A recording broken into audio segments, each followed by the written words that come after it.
Okay, so welcome. For those of you that are new and haven't joined us before, my name is Jessica Castaneda. I work as the project director for IDRC. And IDRC is a 26-state consortium that we are keeping our fingers crossed that we're funded again. We haven't heard from OME yet. We should hear any day.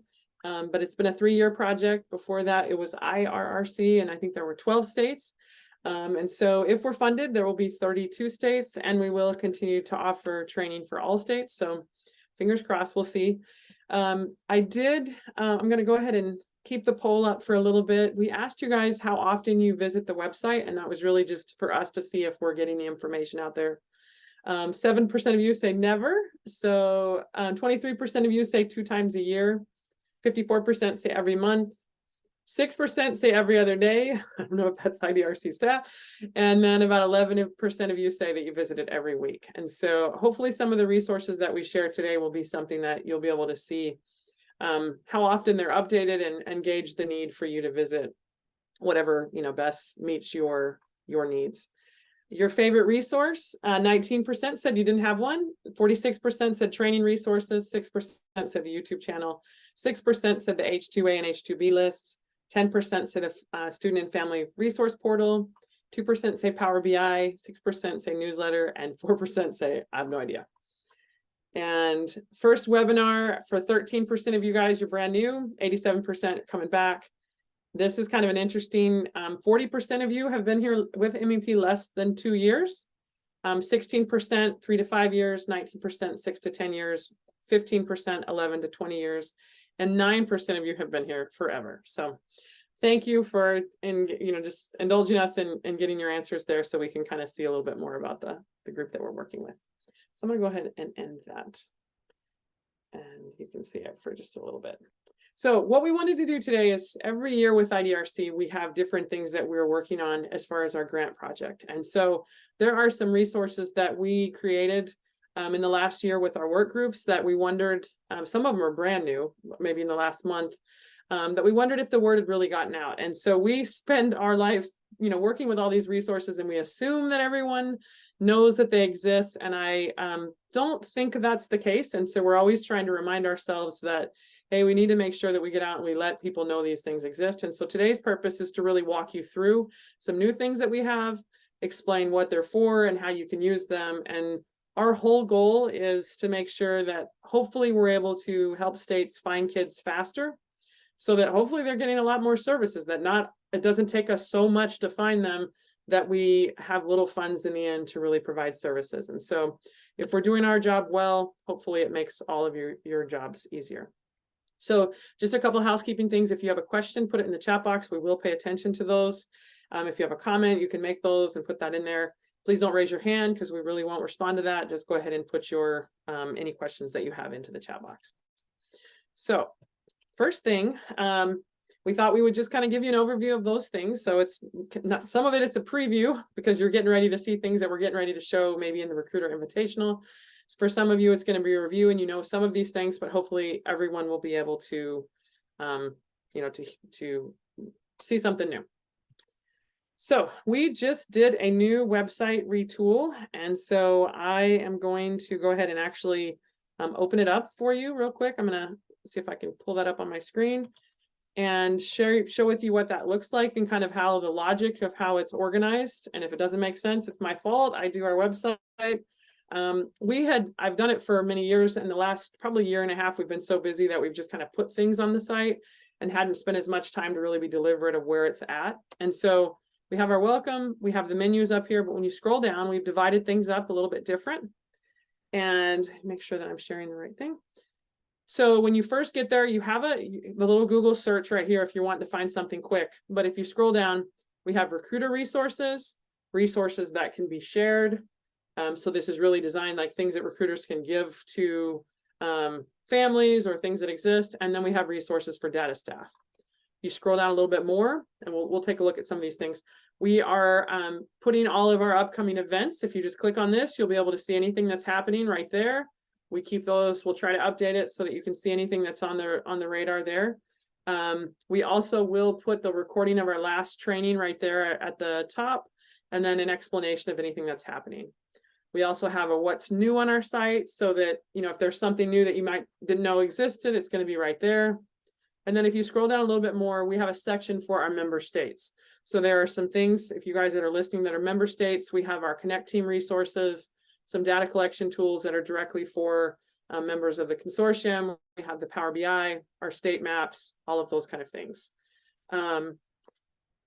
So I have, someone just made a comment, do you want a copy of the transcript? I'm recording with this app. We record these ourselves. And so we're, you know, you can for sure, you can do whatever you want, but so down here, we have our request forms for our members. So just members, you'll know what all this stuff means here at the bottom. And then our menus at the top just kind of echo everything that's on the front page. And so we have a few other things like our newsletters and some data collection, but it should be pretty easy to navigate. And so the resources that I'm going to share today are all found in one of these sections. And so I'll reference where it's coming from. And so our recruiter resources has a ton of information, ton of different resources. It doesn't look huge when you first look at it, but there's a list of, we thought it'd be helpful for recruiters to just find everything right there. And then we'll always keep our training resources. So let me go ahead and go back to my slides so I don't go all over the place and lose you. So let me make sure I'm sharing the right screen. Okay, so we have, like I said, we've got these three main sections that you'll probably spend the most of time if you're going there and seeing. And so some of the things that we have on here that we're going to kind of touch on, the very first thing that's listed is our agriculture information portal.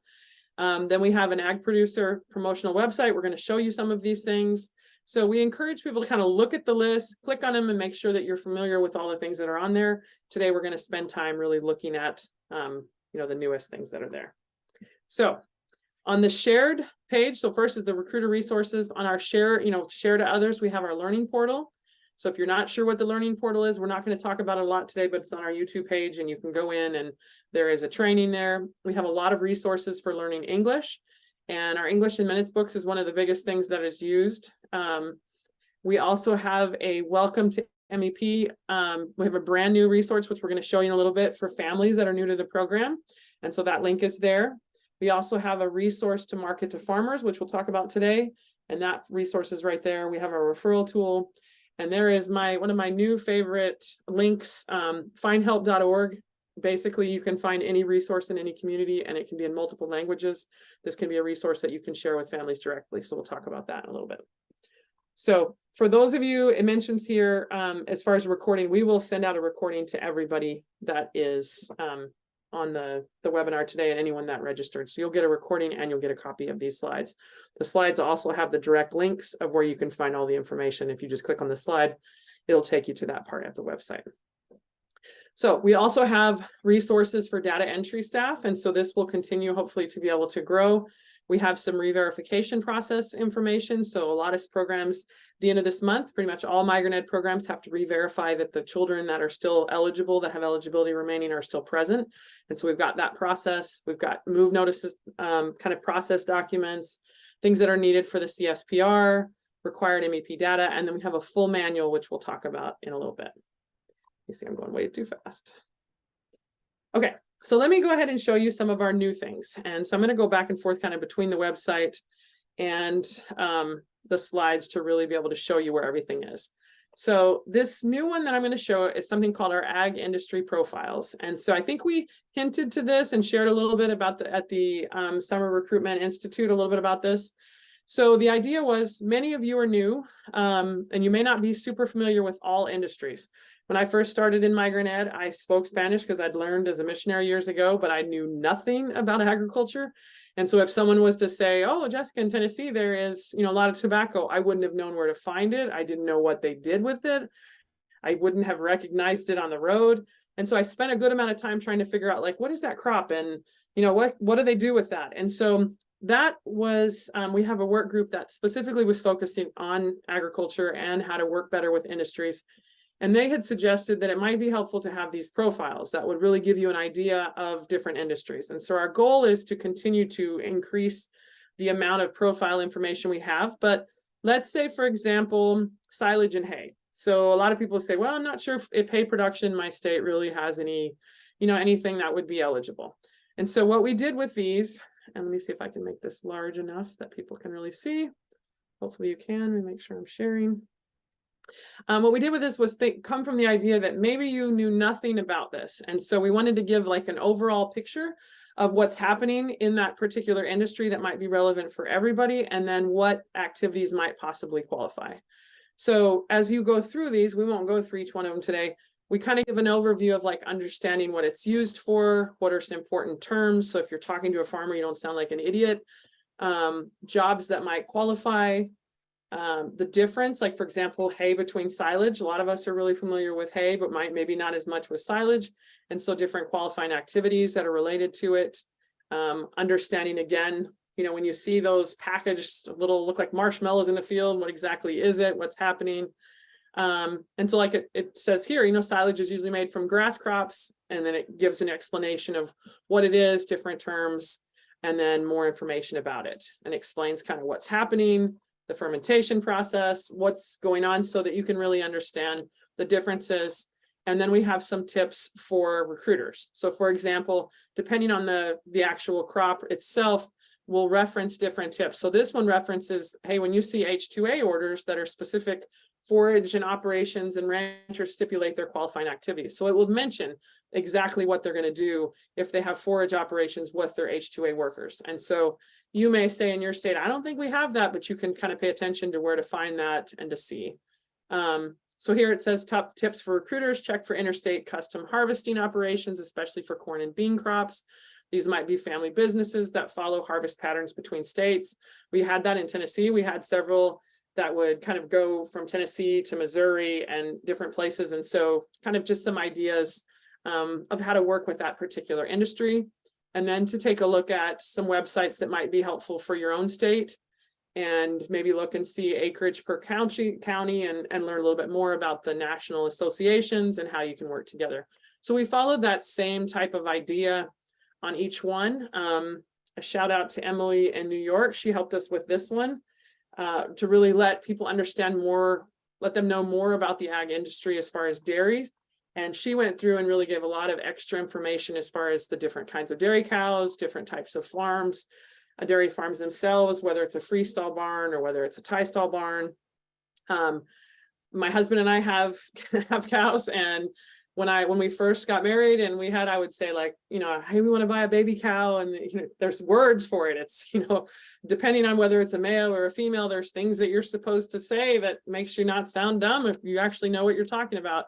And so she really went through, she's grown up on a dairy farm, gone through and really explained the whole process. And so there's a lot of detail that, you know, what are the cows doing all day? How, when, you know, the different parts of feeding, and like it says, a day in the life of the cow. And so she did a really good job with providing that extra insight that even if you were familiar with dairy, there's a lot of information here, you know, just depending on the type of milking parlor, the milking process itself, the field work. And so it's to give recruiters an idea that when they show up, they can ask, well, hey, do you guys do any, you know, do you harvest any crops related? Do you, you know, what kind of, do you just raise calves? Well, what would that look like? How many workers would you possibly have? And so you could understand better the kind of things that you could ask. She also has some really good information as far as farm safety. You know, should you just walk right into the parlor and ask people? Gives you some really good information about what you should do, ideas about biosecurity. So like I said, we don't have time to go through every single one, but the idea was, let's give you some good ideas about how to work with the industry. There's some simple things too, like berries, orchards, and tree fruits. Talks about the actual planting, you know, land preparation and the planting, what that looks like. And it looks different in each state, depending on the crops, kind of the types of land preparation and planting that might be needed, the different types of jobs, such as pesticides, you know, if you have to apply those, thinning fruit, just to make us all really a lot more aware of the types of things that could, you know, could qualify. And again, with the idea of possible organizations that you could look and kind of Google to figure out what's in your own state, and then how to reach out. So this one particularly is looking at reaching out to growers associations, reach out to them and ask how they suggest you could possibly work with them, find if there's any meetings that you could network with farmers. And really, we recently met not too long ago with some associations in Tennessee, and they had suggested like maybe we should try to figure out how to get in their newsletter so that the farmers could know about it from a trusted source. And so each one of these we hope are really helpful for you. And we have a seafood one that we'll be putting up here pretty soon. So that should be helpful, but we'll continue to add to these, fingers crossed, as long as we're funded, hopefully we'll. And if you have suggestions to say, I really wish that we could learn more about X, Y, or Z industry, you can always suggest those, and hopefully we can work with some of those. So this, like we said, we want to let you know the main thing was we're looking at the overview, looking at where it's located, ideas to give you of where you could talk to those associations, what types of jobs, and really to expand. And so I think I'll go through just a couple slides related to those. Here's one that was from the meat processing one. I think it's meat packing processing. Make sure that I'm sharing this. I'm always afraid that I'm not sharing the right thing. This one on the meat packing one just talks about where the biggest plants are. And so North Carolina has one of the largest ones in Smithfield Foods. Texas has some, and you can kind of see the number of employees. So we're kind of giving places that you can take a look at to see if your state kind of ranks on any of those things on that particular one. And then we kind of walk through in the meat processing one, the different layers of processing, what they're doing, when initial processing stops, and kind of give some overview and some examples, and then examples of actual jobs and what it's called, depending on, the place. So hopefully, like I said, this is things that, that you might not know. The cotton, there's one on the cotton industry, and it says 1 bale of cotton, approximately 480 pounds of clean cotton lint, can make more than 200 pairs of jeans. So that's a lot of, some of you have seen those huge bales. It says the United States, around the world, there are 2 main species of cotton cultivated for commercial use. I have seen shirts where they'll say this is made from Pima cotton. I had no idea exactly what that meant. So Pima is an extra long cotton. It says upland cotton comprises the vast majority of production. The primary difference between species is the fiber length, and with other small differences in growing conditions and end uses. And we can ask, where do we think Pima cotton is grown? Well, I'll just put that as a trivia in the chat box to see if anyone wants to answer that. So again, I think I've shown you some of these things. These are some of the examples of the national organizations, and then, ways that you can reach out. And so we hope to expand that. Now, if you only visit our website for one thing, this next one that we're going to show would be what we would suggest that you go and you see. So one of the things that on our website, I'm going to show you is if you're showing up and you're trying to figure out how to find it, you're going to go to the website, you're going to click on Recruiter Resources, and the very first link that's right there, besides our YouTube channel, you're going to click on this. So 3 years ago, when we started IDRC, we asked our member states if they would let us know what listings they had of farms in their state. And so some of them had very comprehensive lists, some had very tiny lists of maybe 12 farms. And we were kind of shocked with the lack of listings that a lot of our states had. Like they hadn't really, some places really had not had, some were very extensive and they had full databases, but other ones might not have, an individual recruiter would have the list, but nobody else has. And so the very first year of IDRC, we started compiling lists. Now we did a lot of that through Manta. And so some of our members states that Manta is I'll just Google it so you can see what it looks like.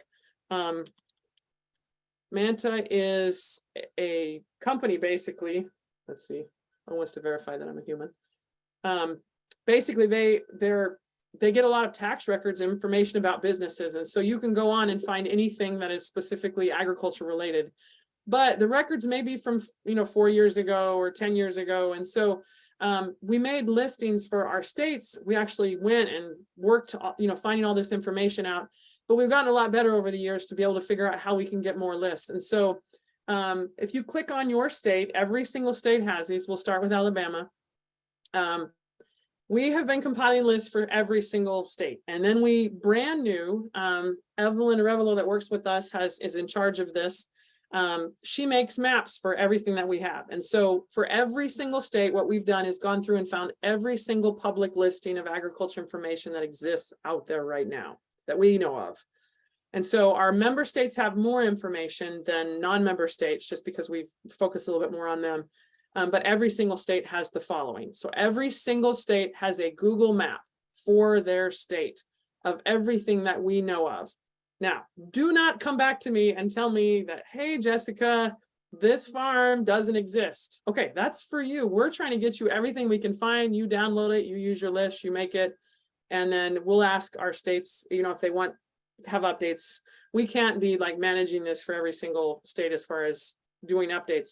But what we can do is give you the information, let you be able to see it. You can make your own maps from it. You can see this.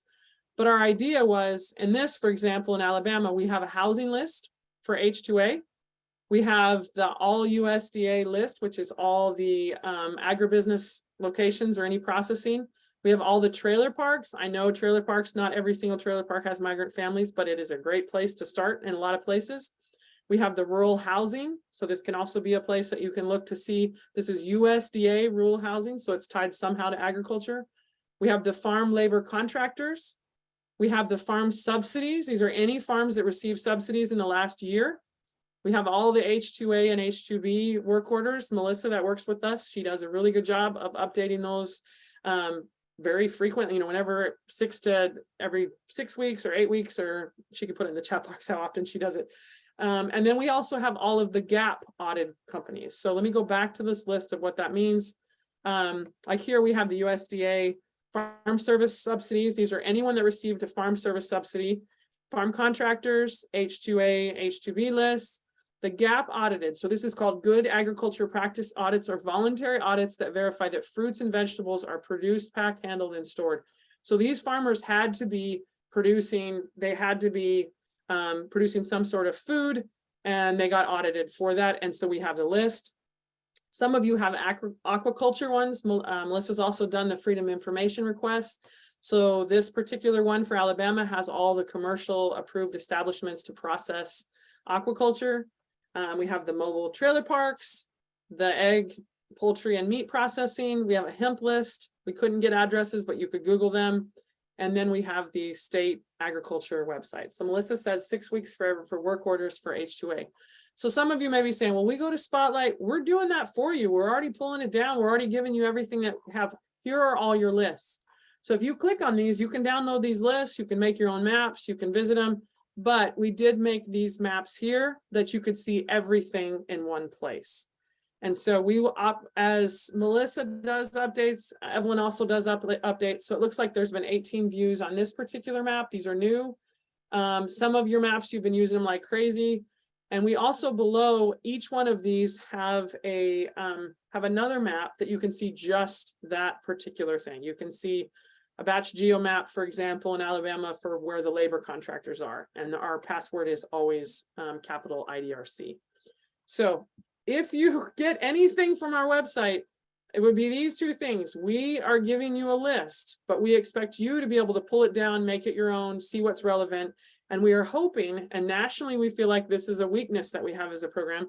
We're hoping these places are being visited. We're hoping that it's being canvassed. And so in a lot of places, people are very comfortable in the schools and they're not as comfortable out in the farms and agribusiness, or they don't know where to go. And so we're hoping that having these lists will help make the job a little bit easier. So just to run through, if you're wondering why you would use this, the farm subsidies. So these are larger farms that received, if you click on this, let me just open it up. It will tell you who received a payment. So a crop payment or a livestock payment. And so you can go in, and some of these are really big payments and some of them are smaller, but usually they're larger farms that are going to get some of these. Farm labor contractors. These are your people that are hiring farm labor. H2A and H2B. The H2B that she puts in there are the ones that specifically could possibly be eligible. The GAP we already talked about, that's the good agricultural practices, aquaculture. And then we believe that housing should also be canvassed. And so we feel like the trailer parks is a good place to start, as well as that rural housing, and then the processing plants and the hemp. So we're hoping that this is a really helpful resource. It does exist for absolutely every single state. And there's been a lot of work that's gone into to get those here. And then we continue to try to improve those. And so our member states, if you're one of our member states, you have an extra list. That was everything that we could possibly find. So the IDRC state developed agriculture list. You have an even more comprehensive list with that. So Any comments, you can always put that in the chat box. But the goal is really that people couldn't say anymore, like, I'm not sure where to go. You're brand new, you're not sure where to go. You can go ahead and pull those down and see what's in your area and be able to visually see that. And so it says here, if a state updates their map, can we send it to the website so it's updated as there? We are not going to get managing people's things. We'll just have the last information that we can, and then send those out. And at this point, with as many states as we have, if people are saying update this and update that, we'll just put what we have out there. And we really want you guys to be able to take it and make it your own. And so our job is to get you the base. You then create whatever you want and let people know. But the base is updated pretty frequently with the new information that we can find. Okay, but I've had people say, well, you guys' list is outdated. Okay, well, you didn't even know it was there before. So go, pull it off, put this on. But the idea is that, we try to keep it as updated as we can, and we will phase out some of our lists over time as we get more FOIA requests, which is the Freedom of Information requests, and we get updated lists. Like if we get a brand new dairy list for Arizona, we'll pull that and use that as the most current dairy list instead of one that we had previously or something like that. Okay, so the next resource, make sure I'm sharing this right, is the Google Map, which I just talked about. And so everyone, that's a new thing. Everybody has one of those. Then we also have started some scenarios trainings. We used to put in our newsletters like, hey, here's a scenario and give us your thoughts, and you can kind of pick. And we thought that it might be a lot easier to just have this scenario where we walk through it. If you need the help with it, you can listen to it. If you don't have to listen to it. But on this, I believe I should be able to just open it up. Sorry, I've been talking too much. We have on our webpage, this is just the scenario. So each month we'll put out a new one. This month we're going to put out one in Spanish because we've had several people say, I wish I could just listen to eligibility in Spanish. So we'll have a Spanish one that'll be coming out here very soon. And then we have the monthly ones, and any other scenarios are out there. So if you're brand new, this is a great way to just go and learn some new particular new scenarios there. There's a comment. It says the site and maps are great. It's helped us out and still moving. Time is the concern, but we make it work as I'm the data manager tutor. Yeah, some of you in your data role can really help with that. And of course, time is always a challenge with MigraNet. I think just with life. So here's another resource that that was created from our work group that was kind of based out of need. And so let me see if I can click on this and then share it with you. So we had the mini quizzes for a long time that people would come and take a quiz specifically about a different section of MigraNet. So maybe it was just general eligibility or qualifying moves. So we have a national assessment that anyone can take. Our member states, their recruiters are required to take it at least once a year. And then from those, we give them the results back so they know what, if there was any area that anyone struggled with, that they need help with. And through that, we realized that nationally, we were all kind of struggling with what we would call subsequent moves, maybe a move that was after what was an obvious qualifying move. And then people were really confusing the residency date and the QAD date.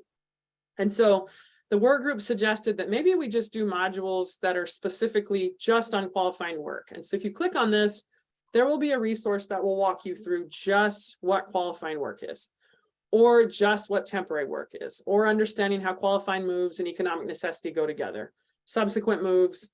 And so each one of these is specifically, on a section of that. Then we have just understanding the COE, general eligibility.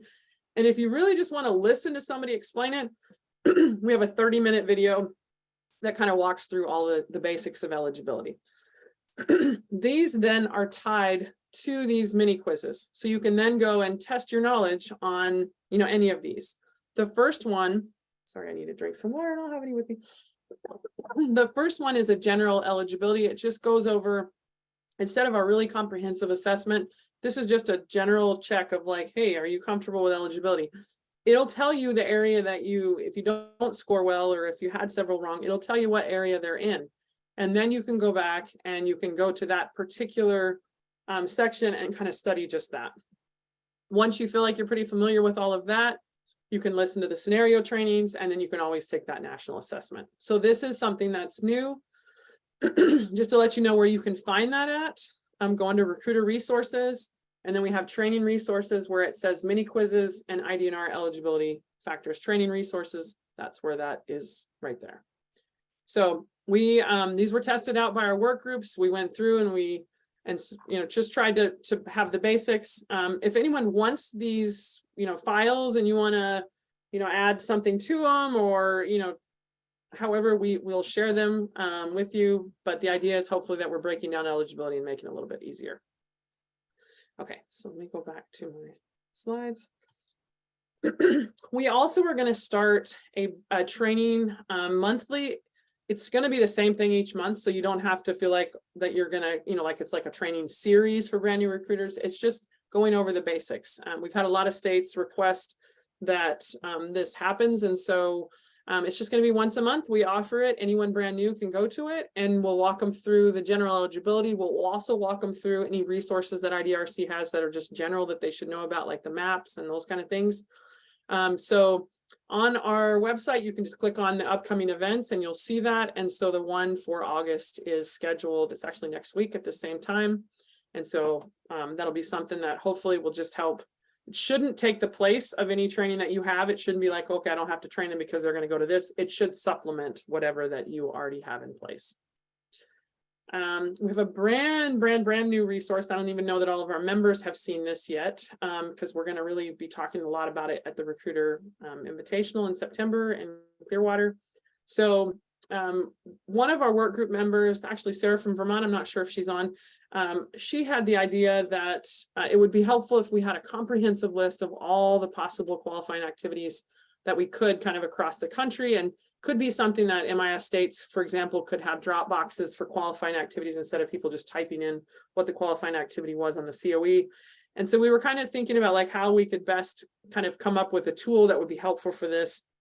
And then we were also thinking like, how could we make it most relevant for states? And so we have a tool that will be going out very soon. It's actually not even on our website yet. So if my computer will actually let me see it, I'll have to close some of these other things. We have a tool that's kind of a guide of, gosh, this is taking forever to show up. Let me see if it'll open.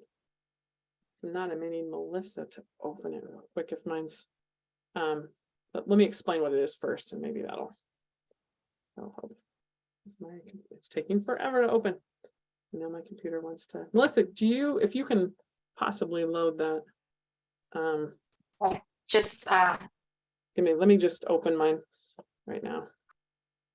Okay, I'm just gonna explain what it is, and then if I can get it open, we'll get it. So basically what we have is a template that has all of the different crops, and we have the different types of jobs that you could have in that particular crop. Like you can see for cranberries, we have fertilizing, harvesting, planting, pruning, and then we have a basic on the side of when that possible activity could happen.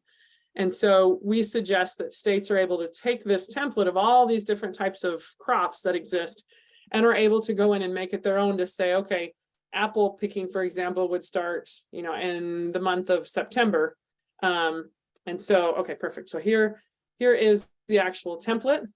And so if you would want to kind of scroll through, it's very, very comprehensive.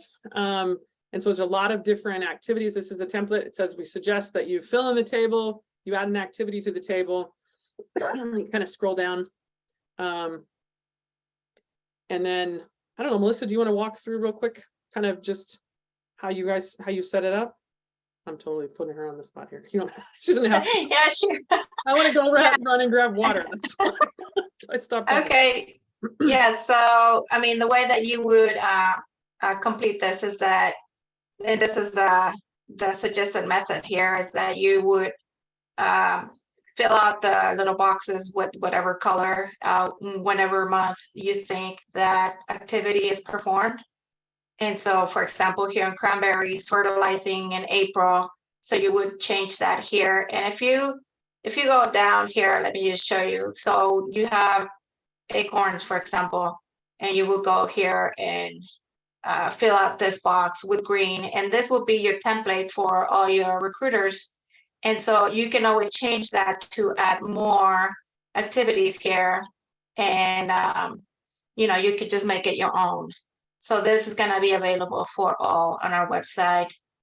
and we can always, our goal is to have more activities here from all of the states, and so that I can update it and add more types of vegetables or such. So, yeah. Thank you. Thank you for saving me there for a second. So this, I think, between everybody, between the idea and then Melissa was able to really do the work to put it together. So we have two different tools. One's kind of the template and one's kind of just a huge, spreadsheet that has you could kind of pull things over.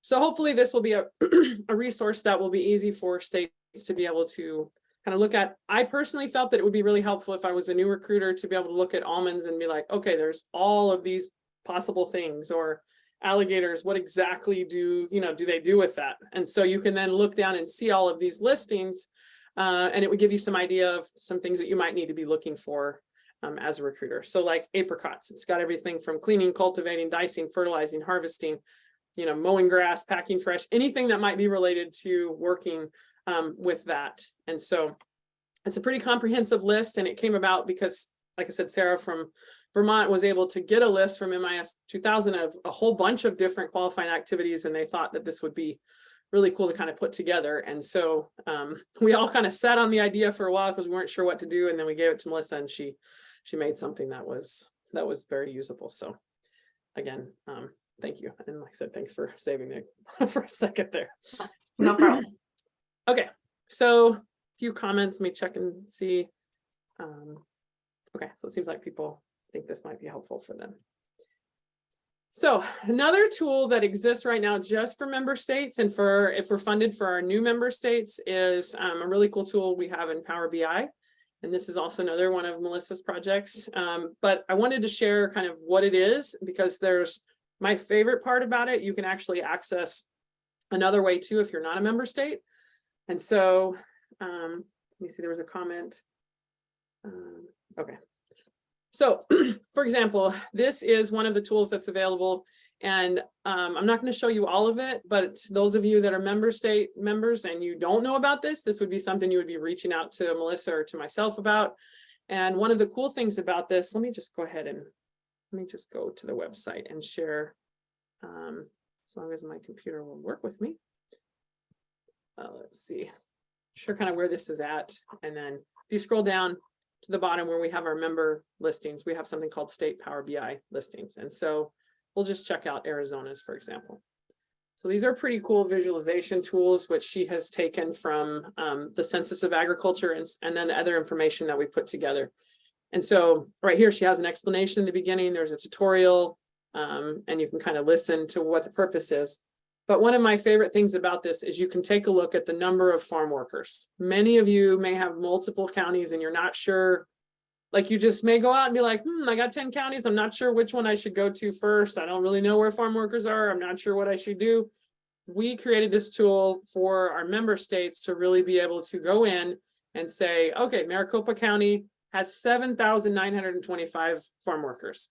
This is from the Ag Census. This is from 2017. I say this over and over again. Your ag information, your core ag information does not change a huge amount in time. It doesn't, the information is going to be pretty close, even though it's been 5 years later. We should have another census here pretty quick, but this gives you an idea of the probability to be able to find workers. And so you can click on this if you're from Arizona, for example, and compare Apache to Maricopa. There's, 5,000-6,000 workers less. And so the chances to find workers, these are field workers. So if you have agribusiness, that's not going to be reflected here. But there are about 10 pages of resources that lets them see not only like the number of workers, but also we have the health centers that exist. We have the types of crops that are, or operations that are in the area. And so we have on our YouTube page, we have a whole walkthrough of what Power BI is, and we're not going to go, we're not going to be able to completely go over this today, but I wanted to share that information, that very first page of this farm workers in the county. So going back to every single one of your pages that I just showed you earlier, the agriculture information portal, for every single one of you, even if you're not a member state, if you go to the bottom of that page and you scroll down, we have this something that's called the Ag Census Query Tool. And so hopefully I'm not losing anybody right here. So what I did was go back to the ag portal, and let me make sure you guys are hearing me. Somebody put a state that you want to see. Whoever's the first one in the chat box, we'll go ahead and put that in there. Okay, so the very first one was Christina from Kentucky. So we take a look at Kentucky. We can click on here. We can scroll down. Now they are a member state, so they have the whole Power BI tool. But if you scroll down to the bottom of this, if you're not a member state, there is the Ag Census Query tool. We have it queued up. So when you click on this, if my computer will go there. Oh, lovely. Temporary. Right now, it's, of course, it would, let's see if it'll try one more. Right now it's telling me. Yeah, it's not working right now. The query wasn't working either. The quick Okay, start. so their tool must be down, but what it does, let me go back to my slides, and it does exist. This should be something that will be able to, let me go ahead. This query tool will let you see the number of farm workers when it's working, and it was just working the other day, so it shouldn't be something.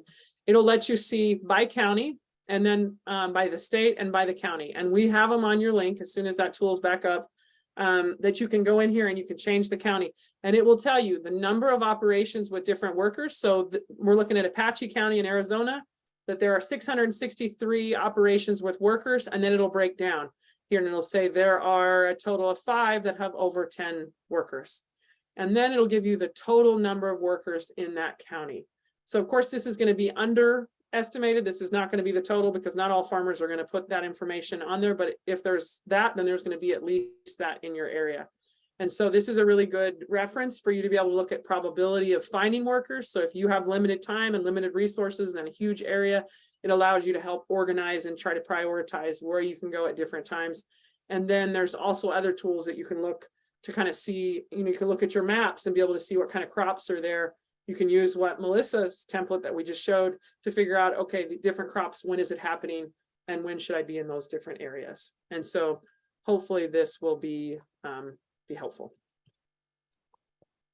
So another tool that we have that's brand new is a, let me just go to it. Let me go to our website so you know where to find that. Oh, wrong thing. Too many things that are open. So on the website, we'll go back to where we started. General resources. Let's see, where did I put this? Okay, second one right here. Ag producer. So these are resources for you. Ag producer, farmer, MEP promotional website.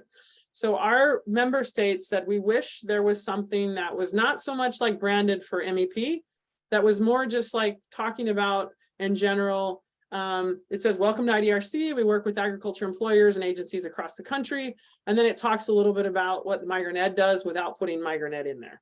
And so we talk about providing resources, determining needs, developing partnerships, and then just kind of some general information, because we've had a lot of farmers be like, hey, do you have anything about this? And so this is very general, saying, this is what we do. If you click on it and you look at some of these, it'll talk about Migrant Ed. We have a referral tool. We have a brochure that they can look at to kind of see if their workers are eligible, and if they're wondering about the cost, how much it is. It's free, of course.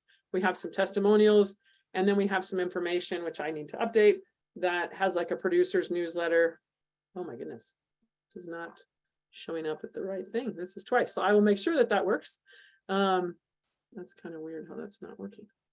Let me click on that again. So I wonder if I have the wrong link. So I'll double check that. And you should be able to access this if you want to share it with anybody. Okay, so let me go on to the next one. And I will double check why that link's not good right now. We also have a new Welcome to MEP website. And so that is under the resources to share. And this came about because our member states were saying that they wish that anyone in Migrant Ed could just have a general link that says, hey, here's some general resources that might be helpful for any migrant family or any youth. And so up here, you can select the language that you want. As soon as you put the language, it'll change, to whatever language you have right there. On the phone, if it's a little bit wonky, you just click on the translate site and it'll automatically, you can pick the language that you want right there. And so what we put on here were just a few resources. One was that findhelp.org that I mentioned earlier. And so if you click on there, you can put your particular We kind of show everybody how to use it. If you're out in the field and you're sharing with them this website, you can have them select the language that they want. We'll just put it in Spanish, for example. So as you click the language and then you press the arrow, and then it will take you to that particular site in Spanish. And then you can put your zip code. And when you do that, it will then show you all of the resources in that particular area. So I live in McMinnville, Tennessee. It'll have all the food resources, all the housing resources, and you can change your language, of course, back and forth. And it has, and then if you click on this, so maybe I want to look at, what housing resources they are. It'll say, do you need help to pay for the internet or the telephone? And then it'll click and it'll tell me everything that's available right in my particular area. So this is something that any family could receive. That's the very first thing that's on here. Then we have our student and family learning portal, which is the next thing right there. Then we have, maybe they're looking for a local school. This isn't available in English and Spanish. And this lets them put their address in and be able to figure out what school is in their particular area. We also have the health center. So you can find the health centers that are close to you, find a Head Start, find jobs and career information. We have our learning English information, and then we have our referral tool in case a family wanted to refer.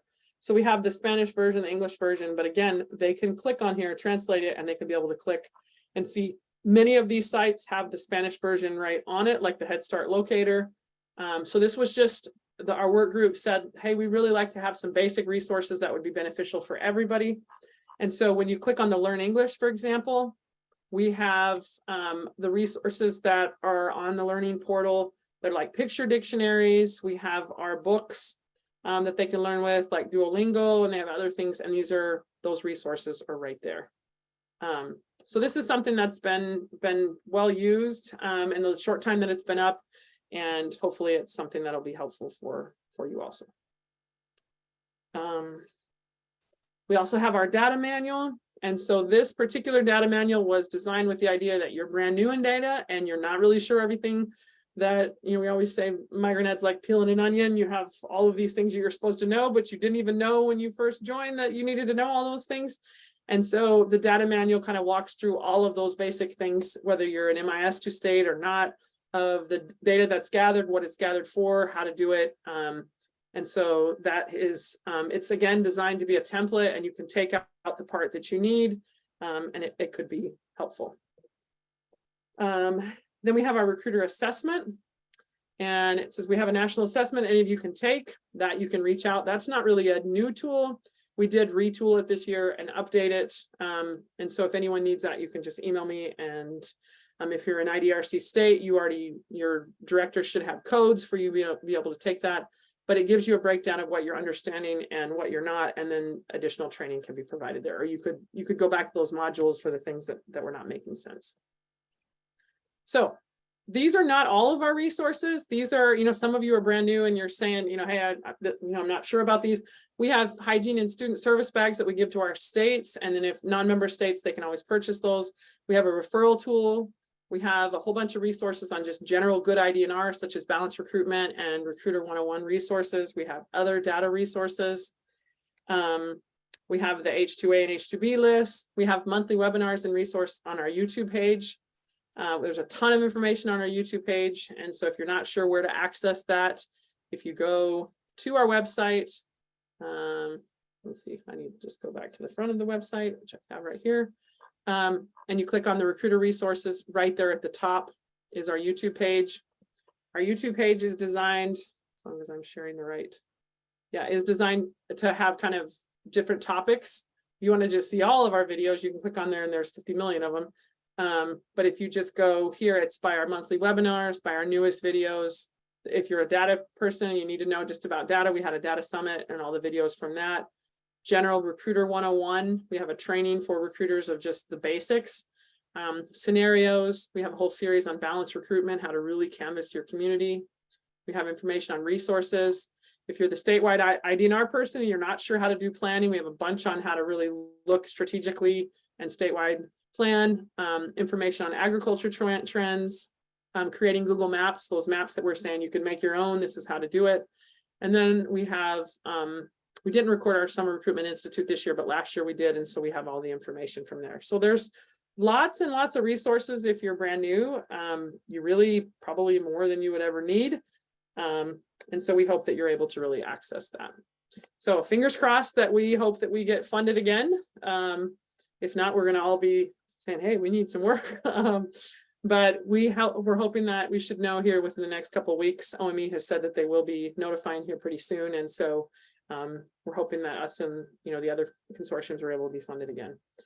So questions or comments? Like we said, we will send everybody this link, and the links to, we'll send you the presentation, we'll send you the recording. So I know somebody said they were going to record it, but we always record those, and we'll go ahead and share those out with everybody. We have your information, and we'll make sure that we get that. So I'm going to stop recording right now.